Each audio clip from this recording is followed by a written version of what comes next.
வணக்கம். Vs hospitals சார்பாக உங்களை இந்த இந்த ப்ரோக்ராமுக்கு வரவேற்கிறத பெருமை கொள்கிறேன்.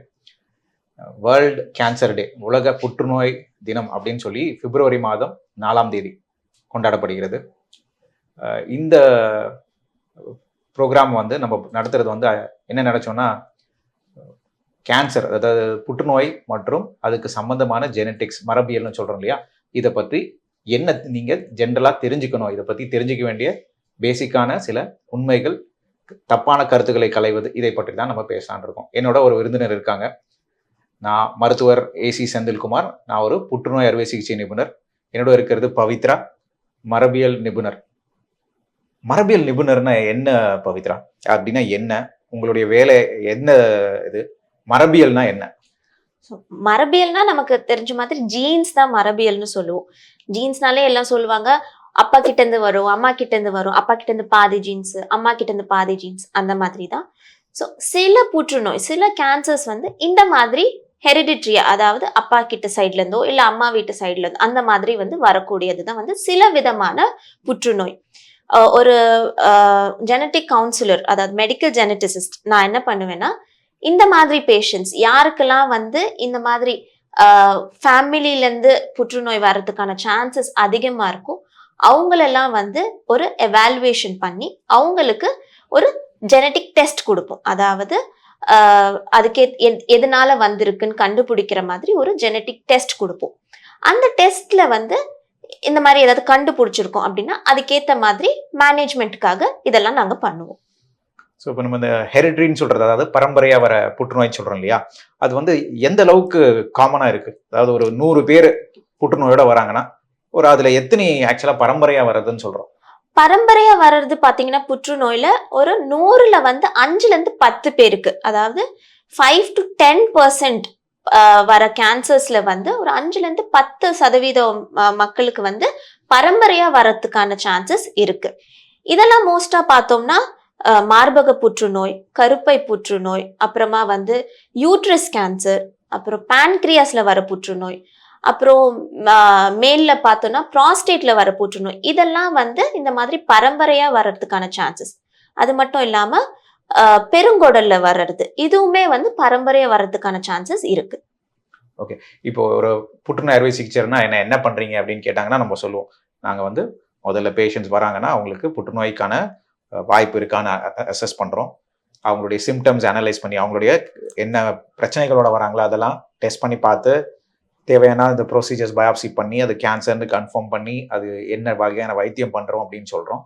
அதுக்கப்புறம் வைத்தியம் முடிஞ்ச அப்புறமா அவங்கள ஃபாலோ அப், அவங்களுக்கு சீராய்வுன்னு சொல்கிறோம், ரீஹாபிலிட்டேஷன், சர்வைவர்ஷிப், இந்த புற்றுநோய்க்கான ட்ரீட்மெண்ட் எடுக்கிறதுல எந்த பிரச்சனையும் இல்லாமல் அவங்கள பார்த்துக்கிறது, இந்த மாதிரி இவ்வளோ ஒரு கோர்ஸ் இருக்குது. ஜெனட்டிக்ஸில், அதாவது இந்த மாதிரி மரபியல்ல உங்களுக்கு எப்படி எல்லாம் இருக்கும்? என்ன பண்ணுவீங்க பேசிக்கா? உங்ககிட்ட ஒரு பேஷண்ட் நான் அனுப்புறேன், ஒரு 40 வயசுல ஒரு பிரஸ்ட் கேன்சர் பேஷண்ட் உங்ககிட்ட அனுப்பிச்சேன்னா எப்படி ஆரம்பிப்பீங்க, எப்படி கொண்டு போவீங்க? ஸோ முதல்ல எந்த மாதிரியான டைம்ல நீங்க அனுப்புவீங்க? மோஸ்டா புற்றுநோய் இருக்குன்னு கண்டுபிடிச்ச பிறகு எனக்கு மோஸ்டா டாக்டர்ஸ் பேஷண்ட் அனுப்புவாங்க, ஆன்காலஜிஸ்ட் பேஷண்ட்ஸ் அனுப்புவாங்க. அப்படி பேஷண்ட் வரும்போது ஃபர்ஸ்ட் ஒரு ப்ரீ டெஸ்ட் கவுன்சிலிங் நடக்கும். அதாவது டெஸ்ட்டுக்கு முன்னாடி ஒரு கன்சல்டேஷன் மாதிரி.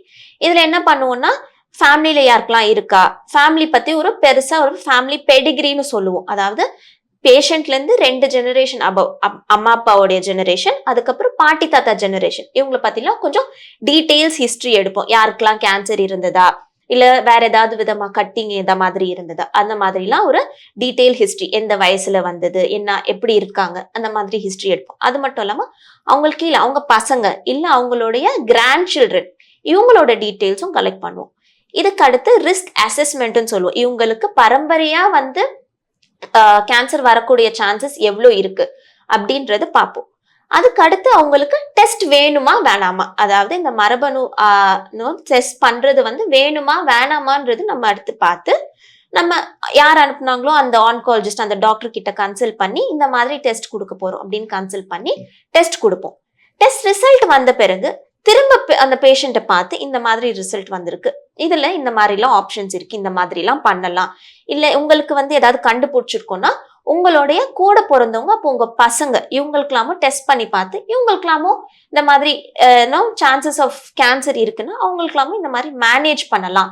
இதெல்லாம் வந்து டிஸ்கஸ் பண்றது தான் வந்து ஒரு ஜெனட்டிக் கவுன்சிலர் ஆர் மெடிக்கல் ஜெனடிஸ்ட் தான் எங்களுடைய வேலை. ஸோ பொதுவாக வந்து எல்லாரும் பயப்படுறது என்னன்னா, இப்போ ஒரு ஃபேமிலி மெம்பர், ஒரு கிராண்ட் மதரோ ஒரு கிராண்ட் ஃபாதரோ புற்றுநோய்னு கண்டுபிடிச்சா பேனிக் ஆகிறது அவங்க மட்டும் இல்லை, இந்த என்டையர் ஃபேமிலி, அவங்களுடைய பசங்க, பேர பசங்க, பொண்ணுங்க எல்லாருமே பேனிக் ஆகிறாங்க. ஸோ எந்த மாதிரி நோயாளிங்களுக்கு வந்து அவங்களுக்கு வந்து ஹெரிடிட்ரி கேன்சர், இந்த மாதிரி பரம்பரையாக வரக்கூடிய கேன்சர் இருக்குன்னு நம்ம சொல்லுவோம். ஒன்று நம்ம சொன்ன இந்த காமன் கேன்சர்ஸ் எல்லாம் சொன்னோம் இல்லையா, எல்லாரும் அதை நம்ம சொல்ல மாட்டோம். எல்லாத்துக்கும் ஒரு வயசு இல்லை இந்த மாதிரி டைப் இந்த மாதிரி இருந்தால் நம்ம கேன்சரா ஹெரிட்ரியா இருக்கலாம், இந்த மாதிரி பரம்பரையா இருக்கலாம்னு சொல்றோம். எந்த மாதிரி கேன்சர்ஸ் அதை சொல்வீங்க? ஸோ சின்ன வயசுல வரக்கூடியது, அதாவது ஒரு 55 வயசுக்குள்ள 60 வயசுக்குள்ள வரக்கூடிய புற்றுநோய்லாம் வந்து இந்த மாதிரி நம்ம ஃபர்ஸ்ட் பேசின மாதிரி மார்பக புற்றுநோய், கருப்பை, அப்புறம் வந்து யூட்ரஸ், இந்த மாதிரியான புற்றுநோய்லாம் வந்து ஹெரிடிட்ரியா, அதாவது பரம்பரையா வரதுக்கான சான்சஸ் இருக்கு. இப்போ தாத்தா பாட்டிக்கு வந்து 65 வயசு 60 வயசு மேல வருதுன்னா அவங்களுக்கு இந்த மாதிரி பரம்பரையா வரதுக்கான சான்சஸ் கம்மி. கண்டிப்பா ஃபுல்லாவே இல்லைன்னு கிடையாது, கம்மி சான்சஸ். ஸோ அப்படி இருக்கும் போது ரொம்ப சின்ன வயசுல வரவங்க வந்து கண்டிப்பா இந்த மாதிரி ஒரு ஜெனட்டிக் டெஸ்ட் எடுத்து பார்க்கறது நல்லது. அவங்களுக்கு மட்டும் உதவலைன்னா கூட ரெஸ்ட் ஆஃப் த ஃபேமிலி அவங்களுக்கும் வந்து கொஞ்சம் மேனேஜ்மெண்ட், ஏர்லி ஸ்கிரீனிங்க்கு உதவும், சீக்கிரம் ஸ்டேஜஸ்ல கண்டுபிடிக்கிறதுக்குலாம் அது வந்து உதவும். அப்பார்ட் ஃப்ரம் தட் ரொம்ப வயசானவங்களுக்கு வந்தா அவங்களுக்கு வந்து பெருசா ஜெனட்டிக் டெஸ்ட் எடுக்கணும்ன்ற அவசியம் வந்து ரொம்ப கம்மி தான். ஸோ இந்த பரம்பரையா வர கேன்சர் புற்றுநோய் பத்தி பேசணும் இல்லையா, அது மட்டும் அதோடைய இம்பார்ட்டன்ஸ் வந்து அவங்களுக்கு மட்டும் இல்லை, அவங்களுடைய ஃபேமிலிக்கும் இருக்குன்றது முக்கியம். அவங்களுடைய வைத்தியமும் அது பேஸ் பண்ணியிருக்கோம். ஃபார் எக்ஸாம்பிள் நம்ம சொல்றோம் இல்லையா, இந்த மரபணுக்கள வர சில பிரஸ்ட் கேன்சர்ல சில மருந்துகள் வேலை செய்யும், சில வைத்தியங்கள் பெட்டரா வேலை செய்யும், அவங்களுடைய ரிசல்ட்ஸ் பெட்டரா இருக்கும்னு சொல்றோம். அதே மாதிரி அவங்களுடைய பசங்களுக்கும் ஸ்கிரீனிங், அதாவது ப்ரிவென்ஷன் சொல்றோம், வர்றதுக்கு முன்னாடி பாக்குறது, வருமுன் காப்போம் சொல்றோம் இல்லையா, அது வந்து எந்த வயசுல ஆரம்பிக்கணும் அப்படின்ற இம்ப்ளிகேஷன்ஸ்லாம் இருக்கு. ஸோ ஒரு ஃபேமிலி, அப்போ ஒரு ஸ்கிரீனிங்னு ஒரு பேஷண்ட் நீங்க உங்ககிட்ட வந்தாங்கன்னா அவங்க ஃபேமிலியே நீங்க கவுன்சிலிங் பண்ற மாதிரி ஆயிடும். அப்படிதானே? அதேதான். மோஸ்டா வந்து நிறைய பேர் சொல்லுவாங்க ஃபேமிலி டாக்டர்னு சொல்ற மாதிரி, அந்த மாதிரி ஃபேமிலி ஜெனட்டிக் கவுன்சிலரா ஆயிடுவோம் நாங்க.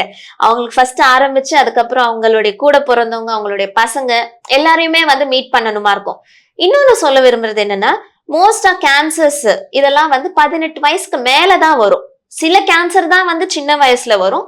மோஸ்டா நம்ம இந்த மார்பக புற்றுநோய் அதெல்லாம் பார்த்தோம்னா 18 வயசுக்கு மேலதான் வரும். அதனால இந்த மாதிரி நம்ம பரம்பரையா வரக்கூடிய கேன்சர்ஸ்க்கு வந்து மோஸ்டா சின்ன வயசுல டெஸ்ட் பண்ணணும்ன்ற அவசியம் கிடையாது. 18 வயசு கூட நல்லா அவங்களுக்கு வந்து எல்லாம் சொல்லி ப்ரீ டெஸ்ட் எல்லாம் சொன்ன பிறகு டெஸ்ட் பண்ணா போதும்.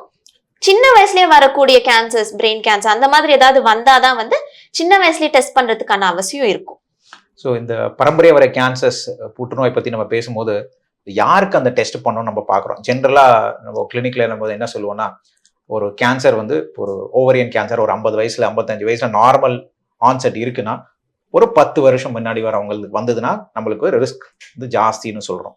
அதே மாதிரி பிரெஸ்ட் கேன்சர் வந்த பேஷண்ட்க்கு ஒரு ஓவரியன் கேன்சர் வந்தா இது பரம்பரையா வருதுன்னு சொல்றோம். அந்த மாதிரி ஒரு காமன் சிச்சுவேஷன்ஸ் எப்பெல்லாம் நீங்க வந்து ஹெரிடிட்டரி கேன்சர் இந்த மாதிரி கிளினிக்கு அனுப்புனா பெட்டர்னு நீங்க ஃபீல் பண்ணுவீங்க? மோஸ்டா நாங்க வந்து எக்ஸ்பெக்ட் பண்றது வந்து மார்பக புற்றுநோய் பேஷண்ட்ஸுக்கு. ஏன்னா மார்பக புற்றுநோய் நம்ம ஈஸியா கண்டுபிடிக்கக்கூடிய ஒரு புற்றுநோய். சின்ன ஸ்டேஜஸ்லேயே, கம்மியான ஸ்டேஜஸ்லேயே கண்டுபிடிச்சிடலாம். அண்ட் அப்பார்ட் ஃப்ரம் தட் மார்பக புற்றுநோயில வந்து சில வந்து ஹார்மோன் நெகட்டிவா இருக்கும். அந்த மாதிரி புற்றுநோயெல்லாம் வந்து கம்பல்சரி வந்து நம்ம ஜெனட்டிக் டெஸ்ட் பண்ணணும்ன்றது ரொம்ப அவசியமா இருக்கு. இன்னொன்னு மார்பக புற்றுநோய்க்கு கொஞ்சம் ஸ்ட்ரெஸ் கொடுக்குறோம்னா, அடுத்த ஒரு 5 வருஷத்துல ஒன் இன் எவ்ரி 5 விமெனுக்கு வந்து மார்பக புற்றுநோய் வரக்கூடிய சான்சஸ் இருக்குன்னு சொல்றாங்க. இருக்கிற சிச்சுவேஷன்ல பாத்தீங்கன்னா இந்தியா முழுவதுமே பாத்தீங்கன்னா மார்பக புற்றுநோய் தான் நம்பர் 1 கேன்சர் இன் விமன். அதாவது பெண்களுக்கு வர முக்கியமான கேன்சர்ல நம்பர் 1 பொசிஷன்ல பிரஸ்ட் கேன்சர் இருக்கு. தி கேன்சர் விச் கில்ஸ் அப்படின்னு பாத்தீங்கன்னாலும் lung cancer and women breast cancer are very very high. So இந்த ட்ரெண்ட் இன்னும் அதிகமாயிட்டு இருக்கு. ஒரு 10 வருஷத்துக்கு முன்னாடிலாம் ரூரல் ஏரியாஸ், அதாவது கிராமப்புறங்கள் எல்லாம் பார்த்தோன்னா சர்வைக்கல் கேன்சர் சொல்லுவாங்க, கர்ப்பப்பை வாய் புற்றுநோய் ரொம்ப அதிகமா இருந்தது. இப்போ அங்க கூட பிரஸ்ட் கேன்சர் இன்சிடென்ட்ஸ் அதிகமாயிட்டு இருக்கு. ஸோ நீங்க சொன்ன பாயிண்ட் வந்து ரொம்ப ரொம்ப முக்கியம். இந்த ட்ரிபிள் நெகட்டிவ்னு சொல்றோம் இல்லையா, அது வேற எங்க ஹார்மோன் ரிசெப்டரோ இந்த HER2 வேலை செய்யாத அந்த மருந்துலாம் போது இந்த மாதிரி பரம்பரை கேன்சரா இருக்கலாம்னு போது அவங்களுக்கு இது முக்கியம். அந்த மாதிரி ஒரு பேஷண்ட் உங்ககிட்ட வராங்க, இப்போ வந்து அவங்களுக்கு நீங்க டெஸ்ட் பண்றீங்க, இந்த ஹெரிடரி இருக்கா பரம்பரையா இருக்கான்னு பாக்குறீங்க. அதுல இல்ல அப்படின்னா அவங்க கிட்ட சொல்லிடுவீங்களா? அவங்க ஃபேமிலியில அவங்களோட பசங்களுக்குலாம் ரிஸ்கே இல்லைன்னு சொல்லிடுவீங்களா? இல்ல என்ன சொல்லுவீங்க? அப்படி கிடையாது. அதாவது பரம்பரையா வர்றதுக்கான ரிஸ்க் வந்து கம்மின்ட்டு தான் சொல்லுவோமே தவிர கண்டிப்பா இல்லைன்ட்டு எல்லாம் சொல்ல முடியாது. ஏன்னா இன்னைக்கு கண்டுபிடிக்காது, நாளைக்கு ஏதாவது புதுசா கண்டுபிடிக்கலாம். அதுக்குன்னு நம்ம டெய்லி இந்த டெஸ்ட் எடுங்கன்னு சொல்ல முடியாது. சோ அப்படி இருக்கிற பட்சத்துல இப்போ அம்மாக்கு வந்து ஒரு 40 வயசுல வந்து மார்பக புற்றுநோய் வந்ததுன்னா அவங்க பசங்களுக்கு, அதாவது பொண்ணுங்களுக்கு வந்து 10 வருஷத்துக்கு முன்னாடில இருந்து கொஞ்சம் நல்லாவே மேமோகிராம் எடுங்க, கொஞ்சம் நல்லா ஸ்கிரீனிங் பண்ணுங்க. அந்த ஸ்கிரீனிங் வந்து விடாம பண்ணுங்க, வருஷத்துக்கு ஒரு வாட்டி கண்டிப்பா பண்ணணும், அந்த மாதிரி எல்லாம் வந்து சொல்லுவோம். அபார்ட் ஃப்ரம் தட் டாக்டர்ஸ் நீங்களும் வந்து கொஞ்சம் உங்களுடைய சஜஷன்ஸ் கொடுப்பீங்க, அந்த மாதிரி வந்து பாத்துக்கலாம். பட் டெஸ்ட் நெகட்டிவ்னு வந்தா கண்டிப்பா வந்து கிடையவே கிடையாதுன்றது கிடையாது, அதோட சதவீதம் கம்மின்றது மட்டும்தான்.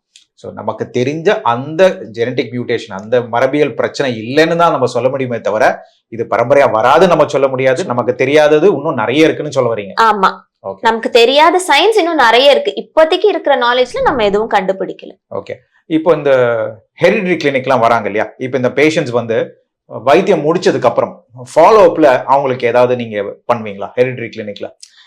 ஸோ ஹெரிடிட்டரி கிளினிக்ல ஃபாலோ அப்னு பார்த்தோம்னா பெருசா ரொம்ப இருக்காது. பேஷண்ட்ஸ் வந்து இல்ல இன்னும் கொஞ்சம் உங்ககிட்ட பேசணும், ஏன்னா மோஸ்டா நாங்கெல்லாம் வந்து கொஞ்சம் சைக்காலஜியே படிச்சிருப்போம். அதனால உங்களுக்கு ஏதாவது பேசணும்னு தோணுதுன்னா, யாருக்காவது பாசிட்டிவ்னு கண்டுபிடிச்சிருக்காங்கன்னா அவங்களோட ஃபேமிலிக்கு எல்லாமும் டெஸ்ட் பண்ணணும் இல்லைங்களா? சோ அப்ப வந்து ஃபாலோ அப்ல வருவாங்க. சோ அப்ப அதனாலதான் ஜெனடிக் கவுன்சிலர்னு பேர் உண்டா உங்களுக்கு? ஆமா, அதனாலதான் ஜெனடிக் கவுன்சிலர்ஸ்னு சொல்லுவாங்க. ஸோ அப்பார்ட் ஃப்ரம் தட் பெருசா மேனேஜ்மெண்ட்லாம் ஒழுங்கா பண்றாங்களா? நான் பர்சனலா என்ன பண்ணுவேன்னா ஒரு டேபிள் மாதிரி போட்டு கொடுத்துருவேன். வருஷம் வருஷம் எல்லாம் பண்ணிட்டு வரீங்களா, டிக் போட்டுட்டே வாங்க அப்படின்ட்டு டேபிள் போட்டு கொடுத்துருவேன். ஸோ அந்த மாதிரி பண்ணிட்டு வரும்போது என்கிட்ட மேடம் எல்லாம் முடிச்சுட்டேன் அப்படின்ட்டு எடுத்துட்டு வந்து காட்டுவாங்க. ஸோ இந்த மாதிரி ஒரு ஃபாலோ அப் தான் மெயினா பண்ணுவோம். ஓகே, ஸோ இன்றைய இது வந்து ஒரு டிஸ்கஷனுடைய ஒரு ஆரம்பம் தான் இது. இது இன்னைக்கு வந்து நம்ம வந்து ஃபுல் கேன்சர் பத்தியும் மரபியல் பத்தியும் நம்ம பேச முடியாது. இது ஒரு ஆரம்பம், ஒரு துவக்கம்.